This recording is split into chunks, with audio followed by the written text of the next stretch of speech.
Property news, तामीर से तकमील तक।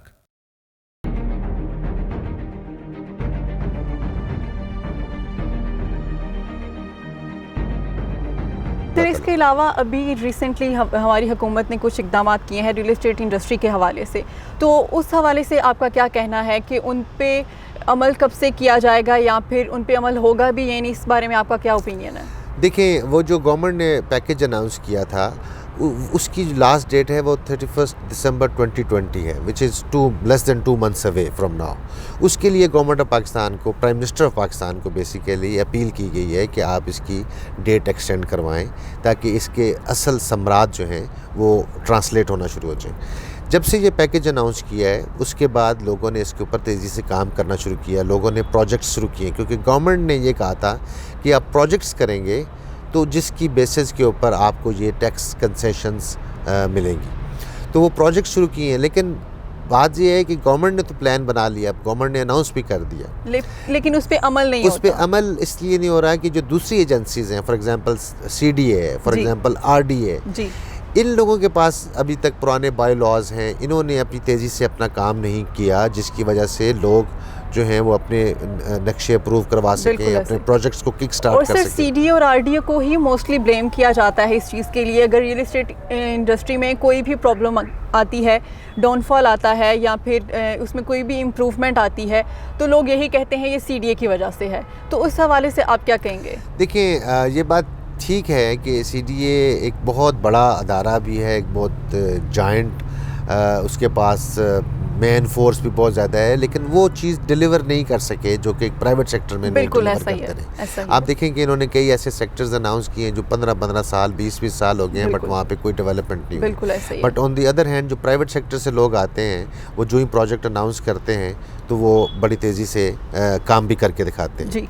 तो उसमें हम लोग बारहा गवर्नमेंट से अपील करते रहते हैं कि CDA, RDA, LDA, KDA, जो इस किस्म की अथॉरिटीज़ हैं, इनको थोड़ा सा एक्टिवेट किया जाए, इनको पुश किया जाए कि वो तेज़ी से चीज़ों को डिलीवर करें, नेसेसरी अप्रूवल्स में इतने डिलेज ना करें। इसके लिए हम लोग कोशिश कर रहे हैं। अभी जैसे कि रिसेंटली कुछ हाउसिंग सोसाइटीज़ हैं जिनके पास NOC नहीं थे और बहुत सारे लोगों ने उसमें इन्वेस्टमेंट कर ली है और उनका बहुत नुकसान हुआ है। ठीक है, तो उस हवाले से जब ये बात आती है कि हम यहाँ पे एडवर्टाइजमेंट होते हुए देखते हैं किसी भी जगह पे, इतने इतने बड़े बोर्ड लगे हुए होते हैं, बिल बोर्ड लगे हुए होते हैं, तो तब जब हमें अपने इर्द गिर्द ये चीज़ें नज़र आ रही होती हैं तो हम तब एक्शन क्यों नहीं लेते? वो जब सब कुछ लुट जाता है, लोगों का कुछ नहीं रहता, हमें तब क्यों ख्याल आता है कि नहीं ये अब हम इन्हें पकड़ के अंदर करेंगे? ये जी, क्या बात? ऐसा ही है, ये बड़ा डिलेमा है एक्चुअली पाकिस्तान के अंदर। मैं तभी आपको जब शुरू में ये मैंने बात की थी कि अनफॉर्चुनेटली रियल स्टेट सेक्टर जो है वो डॉक्यूमेंटेड भी नहीं था, रेगुलेटेड भी नहीं था। There was no authority earlier. ऐसा ही है। सिर्फ ये है कि CDA के अंदर CDA की जो जुरिस्डिक्शन थी उसके अंदर कोई हाउसिंग सोसाइटी बनाता है और अगर वो नेसेसरी अप्रूवल्स नहीं लेता तो CDA की ज़िम्मेदारी बनती थी कि वो अपने लोगों को मुतनब्बे करे कि आप इसमें इन्वेस्टमेंट ना कीजिए, और जो CDA शायद कामयाब नहीं होता था लोगों को प्रॉपरली वार्न करने में, तभी लोग फंसते थे, जैसे कि आपने कहा।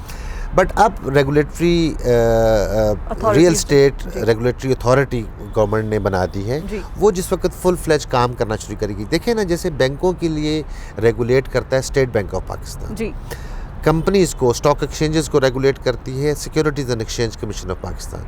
वो बड़े अपनी अपनी जगह पे बड़ा प्रॉपर काम करे, आपको बैंकों के मतलब कोई शिकायत नहीं मिलती होगी, स्टॉक एक्सचेंज के मतलब कभी शिकायत नहीं मिलती होगी।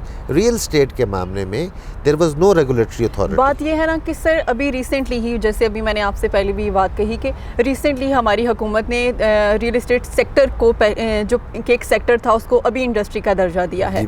तो उस हवाले से अभी अगर इकदाम किए गए हैं तो उन पर अमल भी तो शुरू किया जाए। अगर उसके बावजूद भी ये फ्रॉड्स और ये सब कुछ ओवरसीज़ पाकिस्तानी जो हमारे हैं उन्हें बहुत मुश्किलात का सामना होता है, उनकी इन्वेस्टमेंट तो करोड़ों में बर्बाद की जाती है, तो उनको कोई पूछता भी नहीं है। लोग कहते हैं कि चलो वो तो बाहर रहते हैं, उन्हें कोई फ़र्क नहीं पड़ता, लेकिन हमें इस चीज़ का अंदाज़ा नहीं होता। ये बड़ी ज़्यादती है, मेरा बाहर आना जाना रहता है और हमें पता है कि लोग इस बात की बड़ी ज़्यादा कंप्लेंट करते हैं। इतना पोटेंशियल है बाहर पाकिस्तानियों का, नॉन रेजिडेंट पाकिस्तानी जो ड्यूल सिटीजन्स भी हैं वो चाहते हैं पाकिस्तान में इन्वेस्टमेंट करना, बट वो जब भी यहाँ पे इन्वेस्टमेंट करने आते हैं तो उनके साथ कोई ना कोई बंदा हाथ कर जाता है। ऐसा ही है। अभी आपको पता है कि गवर्नमेंट ने एक नया चीज़ इंट्रोड्यूस करी है, रोशन डिजिटल अकाउंट। जो नॉन रेजिडेंट पाकिस्तानी हैं वो अपने घर पे या अपने ऑफिस में बैठ के कंप्यूटर पे, लैपटॉप पे, हैंड हेल्ड डिवाइस के ऊपर वो अकाउंट खोल सकते हैं पाकिस्तान में किसी भी बैंक अकाउंट के ज़रिए, और उनके लिए पैसे वहाँ से भेजना और रिपेट्रिएट करना is very simple and very easy करती है। तो उस पर अमल कब से स्टार्ट किया जाएगा? स्टार्ट हो चुका है अल्हम्दुलिल्लाह, उसमें मोर देन 30,000 अकाउंट्स खुल चुके हैं। अच्छा। और फर्दर उनके पास, बैंकों के पास ऑप्शन है कि अगर उनका जो क्लाइंट है, जो जिसने अकाउंट खोला है, डिपॉजिटर, वो अगर चाहता है तो स्टॉक एक्सचेंज में पैसे राउट करना चाहता है तो वहीं से वो स्टॉक एक्सचेंज में इन्वेस्ट कर सकते हैं, और अगर चाहता है रियल स्टेट में तो रियल स्टेट में भी कर सकते हैं। अभी तक रियल स्टेट की तरफ पैसे इस रोशन डिजिटल अकाउंट की तरफ से इस वजह से नहीं गए कि अभी तक कोई अथॉरिटी ऐसी नहीं है जिसने इन लोगों को रजिस्टर किया हो कि ये लीगल सोसाइटीज़ हैं या लीगल सिस्टम है जिसके तहत आप इन्वेस्ट कर सकते हैं। सर, आपकी नज़र में अभी जो इस्लामाबाद में या पाकिस्तान में,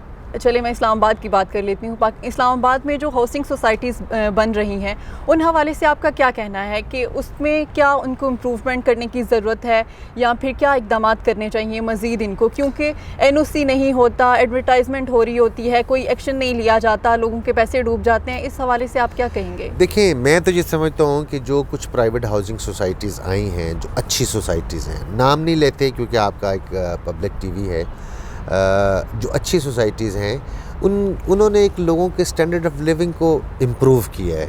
आपने देखा होगा कि उस सोसाइटीज़ में आप जाते हैं तो आपको प्रॉपर सड़कें मिलती हैं, आपको पार्क्स मिलते हैं, आपको फुटपाथ मिलते हैं वॉक करने के लिए, आपको साफ़ सुथरा किस्म का माहौल मिलता है। ये तो एक बड़ी अच्छी बात है। अगर आप इंटीरियर सिटी की तरफ चले जाते हैं, रावलपिंडी जो ट्विन सिटी है, तो आप जाके देखेंगे कि लोगों के लिए मुश्किलात हैं वहाँ। बिल्कुल। तो ये तो चीज़ें स्टैंडर्ड ऑफ लिविंग जो गवर्नमेंट की ज़िम्मेदारी थी कि लोगों को हाउसिंग प्रोवाइड करती, वो एक जो प्राइवेट सेक्टर है उसने वो अवेलेबल कर दिया।